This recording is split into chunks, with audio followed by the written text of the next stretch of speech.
Hey guys, it's Seth. It's another time for 5 questions with Seth. This time it is the Tree Farm edition. So with that, we'll jump right in. As usual, I'll start off with a quick synopsis of the tree farm, and then we'll get into some of the questions. So the tree farm. A tree farm follows the Shepherd family, primarily Aaron and Kara, as well as their two children. The story goes, Aaron's company shutters their doors right as they enter fall, really the start of holiday season. And like a lot of families, they're right on the cusp, right? They've got school debts to pay off and kids and medical bills, whatever the case is, they don't have a lot of margin. So when the company folds or shuts the doors, it really puts the family in quite the bind. Also going into the holidays and a tough economy, Aaron's having a tough time getting a job. He'll get job offers for the new year, but it doesn't really help them out for the remainder of the year that they're in. So Aaron takes a very low-paying job at a tree farm up in the hills close to town, and that's really where the story starts to take shape. Aaron really starts to draw a kinship with the farmer, Hal is his name, and actually the entire family does, as they pitch in to help the farmer prepare his tree farm for the holiday season. Well, as time goes on, finances don't really improve a whole lot. In fact, the family's forced to short sell their home, basically walk away with nothing. Still carry a lot of debt, struggling to get by. And of course, the tree farm job, while nice, it's not really enough to cover their bases. Ultimately, Aaron does get another job. However, they want him to start immediately, and they want him to move. It's a perfect job. Lots of money, instantly fix their financial situation. But as Aaron comes to learn, the farm itself is in hardship as well. And without Aaron's help, there's no chance that the farm will survive another season. So it really puts the whole Shepherd family in a bind. Do they take this job that launches their family in a different direction and solves their financial needs? Or do they follow their hearts and help the farmer save his legacy with the tree farm?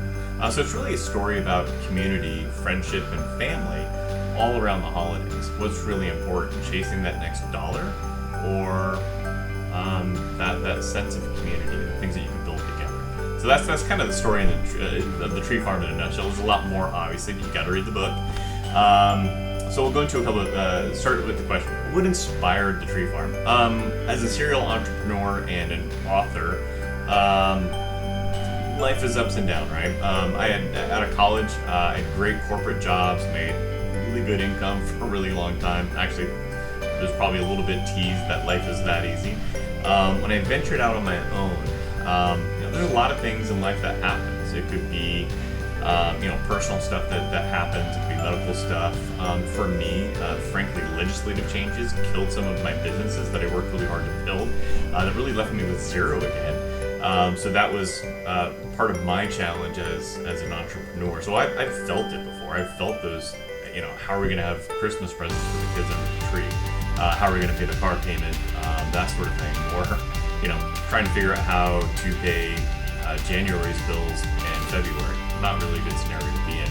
So I've certainly experienced it, and I know that others have too. And I know when the holidays come, we all as parents and all as families and husbands and wives, we want to provide the best Christmas experience that we can.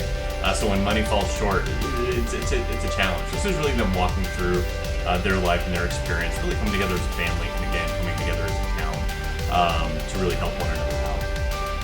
Favorite holiday movie that's remotely similar? Good question. One of my favorite holiday movies, and it's kind of one that started me off on a path of wanting to write a holiday tale or two. And that's the story of 3 Days. So I don't know if you guys have seen it. Occasionally it pops back out on streaming or on one of the channels during the holiday season. Very, very adorable story, very heartfelt story. I enjoyed that one a lot. And then, frankly, anything that plays on Hallmark, I know they're somewhat predictable and all those things, but they're wonderful. For me, they're a hot cup of coffee or a cup of chicken noodle soup. So for me, they're very warm, and I like that. Life's hard. I'll take something easy for once. Define the genre. Not every book falls into place quite as easily as others. My thrillers are thrillers, and sometimes they're supernatural thrillers. All that's pretty good. Romances are romances. The Tree Farm falls into a little bit of an odd category. Certainly something you could potentially see turned into a movie on Hallmark Channel, for example. Is it a true romance? Sort of, because you've got the husband and wife and they're going through their challenges and they're trying to stay together and hold themselves together as a family. But it's almost more of a family romance. It's almost more of a community romance, if you will. So maybe more of a holiday drama than a true romance in this sense. Weaving in religious scenes. It is true. I mean, holidays, we see it in movies, we read it in books, what have you. Obviously, we reflect, I think, far more spiritually in Christmas season than perhaps any other time of the year.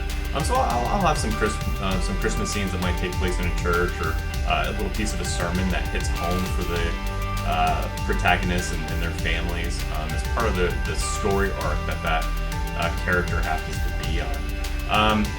There's no beating people over the head with it. You need to go to church and all those things. It's just an experience, right? And for the way I weave into the story, it's just that personal experience for that particular character.